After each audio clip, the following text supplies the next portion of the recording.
Good morning everyone. तर आज सकाळचे वाजल्यात 6:30 आणि आज कॉलेज थोडं उशिरा आहे, त्यामुळे उशिरा उठलो आणि उशिराच टिफिन बनवत आहे. तर आज टिफिनमध्ये मी बनवत आहे मेथीची भाजी, चपाती आणि नाश्त्यासाठी पोहे.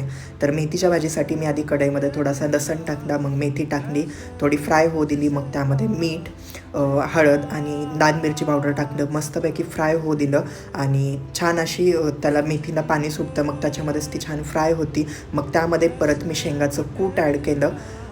त्याच्यानंतर मग आणखी थोडा वेळ फ्राय होऊ दिली आणि गॅस बंद केला. मग इकडं नाश्त्यासाठी मी पोहे बनवत होतो, तर जिरे, कढीपत्ता आणि कांदा फ्राय करून घेतला. मग त्यामध्ये थोडेसे शेंगदाणे टाकले, मीठ, हळद आणि मिरची संपलेली होती, त्यामुळं मी लाल मिरची पावडर टाकली.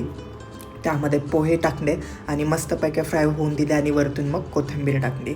आणि परत मी इकडे घेतलं होतं चपात्या बनवायला, चपाती पण बनवली आणि नंतर माझा आहे टिफिन रेडी. आणि अशाच छान व्हिडिओसाठी सबस्क्राईब करा. Thanks for watching.